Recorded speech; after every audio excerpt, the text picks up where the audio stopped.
நம்மை அழைத்து வந்த சிவகுமாரிடம் நாம் பேசத் துவங்கிய போது தான் கடந்த 17 வருடங்களாக இந்த ஆலயத்தில் பூஜை செய்து வருவதாகவும், இந்த திருக்கோயிலில் வாய் பேச முடியாத குழந்தைகள், திக்குவாயிருப்பவர்கள் ஒவ்வொரு சனிக்கிழமையும் இந்த ஆலயத்தில் நடைபெறும் பூஜைகளில் தொடர்ந்து 3 வாரம் கலந்து கொண்டு சாமிக்கு அபிஷேகம் செய்து அந்த பிரசாதமான தேனை உட்கொண்டால் பிரச்சனைகளில் இருந்து விடுதலை பெறலாம் என்று கூறினார்.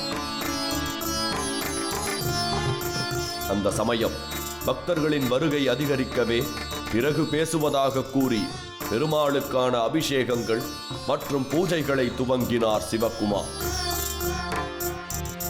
அப்போது பூஜையில் கலந்து கொள்ள வந்திருந்தவர்களுள் இருந்த தரணி என்ற சிறுவனை காட்டி அவன் சரிவர வாய் பேச முடியாதிருந்ததாகவும், சனிக்கிழமைகளில் உத்தமராய பெருமாள் சிறப்பு பூஜையில் கலந்து கொண்ட பின்னர் தற்போது நன்றாக பேசி வருவதாகவும் கூறினார். நான் உத்தமராய பெருமாள் சுவாமிக்கு அபிஷேகம் பண்ணிருக்கும் போது சனிக்கிழமை ஒரு பக்தர் வந்து மற்ற பெங்களூர்லேருந்து நான் வந்து ரொம்ப என் குழந்தை பேசா இருக்குன்னு தேம்பி அழுது சுவாமிகிட்ட அழுது என் குழந்தை பேசலேன்னு வருத்தப்பட்டு ரொம்ப அழுதாருங்க. அப்புறம் நான் வந்து சுவாமிக்கு அபிஷேகம் பண்ண தேன் கொடுக்குறேன், இந்த குழந்தை 5 வாரம் கோயிலுக்கு வாங்க கண்டிப்பாக பேசுவான்னு சொன்னேன். அதுக்கு வந்து அந்த அம்மா வந்து 5 வாரம் சுவாமிக்கு அபிஷேகம் பண்ணி தேன் கொடுத்ததுக்கப்புறம் அந்த குழந்தை நல்லா பேசுகிறாப்புல.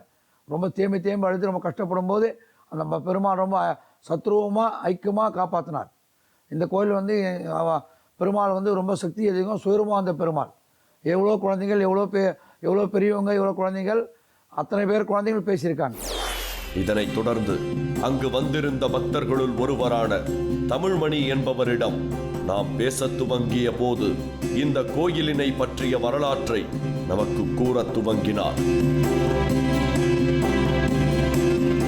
இந்த ஆலயத்திற்கு ஊமைக்கு வாய் கொடுத்த உத்தமராய பெருமாள் பெயர் வந்ததற்கான காரணம், முன்பொரு காலத்தில் இந்த மலைப்பகுதியில் வாய் பேச முடியாத சிறுவன் ஒருவன் ஆடு மேய்த்துக் கொண்டு வந்ததாகவும், ஒரு நாள் அந்த சிறுவன் இந்த ஆலயத்தின் அருகில் இருந்த குகை அருகே சென்றபோது குகையினுள் 90 வயது தக்க முதியவர் ஒருவர் இருந்ததாகவும், அவர் அந்த சிறுவனுக்கு அருள் வழங்கி நான் இங்கு வந்திருப்பதாக ஊர் மக்களிடம் போய் சொல் என்று பெரியவர் கூற, அந்த சிறுவனோ ஊருக்குள் சென்று அனைவரையும் அழைத்து வருவதற்குள் பெருமாள் இங்கு சுயம்புவாக மாறியிருந்ததாகவும், அன்று முதல் பெருமாளுக்கு இந்த பெயர் வந்ததாகவும், பின் பெருமாளுக்கு அபிஷேகம் செய்யப்பட்டு பிரசாதமாக துளசியுடன் கலந்த தேனை இங்கு வழங்கி வருவதாகவும், அதனை உட்கொள்ளும் சிறுவர்கள் மற்றும் பெரியவர்கள் எந்த சிரமமும் இன்றி பேசத் துவங்குவதாகவும்,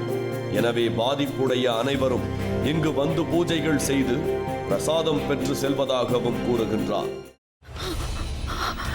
இதுக்கு மேல என்ன சொல்ல போற? சொல்றதுக்கு வேற ஏதாவது போய் இருந்தா சொல்லிடு. அவதான் என்ன ஏமாத்தி எல்லாத்தையும் என்கிட்ட இருந்து பறிச்சிட்டான்னு பார்த்தா நீயும் இப்ப அதே தான் பண்ணிருக்க. ஏன் ஆலியா, ஏன் இப்படி பண்ண? இந்த உலகத்துல பாட்டிக்கு அப்புறம் நான் யார் மேலேயாவது உயிரியே வச்சிருக்கேன்னா அது ஊ மேலதான் உனக்கு தெரியாதா? ஏன் இப்படி பண்ண ஆலியா? உனக்கு காசு பணம் அவ்வளவு முக்கியமா போயிடுச்சு. அதுக்காக நம்ம உறவை கூட மறந்துடுவியா?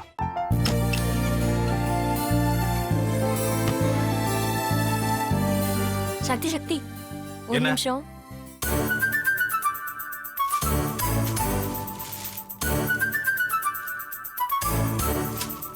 இந்தாங்க. என்ன இது? உங்களுக்கு பிடிச்ச பிராண்ட் செப்பல். இது என்ன நான் தலையில வச்சுட்டு தூங்கணுமா? சரி, அதை விடுங்க. இங்க பாத்தீங்களா, டைம் பீஸ். இதோட அலாரம்க்கு தான் நீங்க டெய்லி எந்திரிக்கணும். அதெல்லாம் என் மொபைல்ல இருக்கு. முத்து, முத்து, என்னடி இவன் முத்துன்னு ஒருத்தைய உருவாக்கி விட்டான்? செல்வியை மறப்பான்னு பார்த்தா எப்ப பார்த்தாலும் முத்து முத்துன்னு கூப்பிட்டு இருக்கான். முத்துவ கூப்பிட மட்டுமா செய்யறான், முத்துவ வச்சு என்னென்னமோ செய்யறான். நாம தான் இழிச்சவை மாதிரி வேடிக்கை பார்த்துட்டு இருக்கோம். என்ன முறைச்சு என்ன பிரயோஜனமாயா? உனக்கு வேற குரல் போயிடுச்சு. அடுத்து அவ செல்வியை கூப்பிட்டானா என்ன பண்ண போற? உன்னுடைய விருப்பப்படியே நீ ராமநாத வீட்டு மருமகளா வாழ போற. கண்டிப்பா என்னுடைய ஸ்தானத்திலிருந்து அவன் உன்னை நல்லா பார்த்துக்குவான். அம்மா டேய், அவரை பத்தி தான் உனக்கு தெரியும்ல. அவர் எந்த முடிவு எடுத்தாலும் அதான் ஃபைனல். நம்ம அப்பா வேணுமா வேணாமாங்கிறத நீயே முடிவு பண்ணிக்கோ. வாடா.